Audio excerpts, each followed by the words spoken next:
اور ہمارے جنرل صاحب کو امریکہ نے یہ کہا تھا کہ ان مولویوں کو الیکٹریشن سکھاؤ، ٹیلرنگ سکھاؤ، اور ان کو مختلف دنیا کے کام سکھاؤ۔ تو مولانا نے جا کے 2.5 گھنٹے ملاقات کی اور اس میں ان سے کہا کہ آپ میں بھی تو یہ کمی ہے، آپ فوجی رولز جانتے ہیں، میڈیکل کے قوانین نہیں جانتے، اور ڈاکٹر صاحب میڈیکل جانتے ہیں، انجینئرنگ نہیں جانتے۔ تو ہمارے طلباء علوم نبوت جانتے ہیں، چھوڑو، یہ کیسے کیسے کمائیں گے، پیسے تم کماؤ گے اور ہمیں دو گے۔ یاد رکھنا، ہم نے ایسا علم پڑھا ہے تیرا باپ پلائے گا، ہم کیوں کمائیں؟ ہم آپ کے لیے ایمان اور دین کما رہا ہے۔ ہم اوپر ممبر کے بیٹھیں گے اور آپ کو کہیں گے اور آپ نہیں لائے پھر اپنا حشر دیں گے آپ۔ یہ دھجو یہ میدان نور سے ایسے ہونے میں چل دے گا۔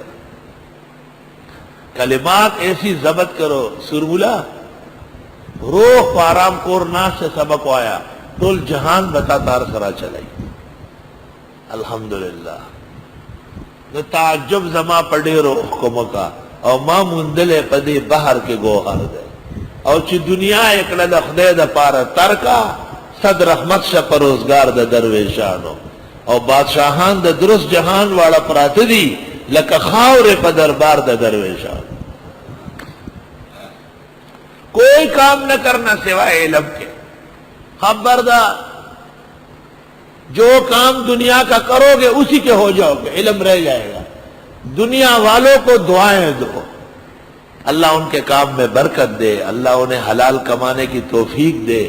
ڈاکٹر صاحب کے ہاتھ میں دست شفا ہو، انجینئر کے ہاتھ میں بہترین ٹریننگ ہو، ٹیلر صاحب یہاں کے درزی کے علاوہ کہ یہ شیطانوں کا دادا ہے، اگرچہ میں نے کنٹرول کیا ہے جیسے سلیمان نے جنوں کو باندھا تھا۔ ان کے لیے دعا کرے کہ وہ کپڑے چوری نہ کرے۔ تمام کاروبار کرنے والوں کو دعائے مثبت دو، منفیات سے منع کرو۔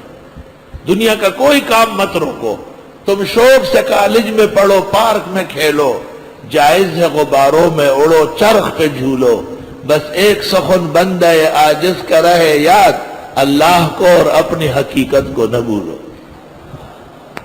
ان کو اپنے اپنے فیلڈ میں توحید پڑھاؤ، سنت پڑھاؤ۔ الحمدللہ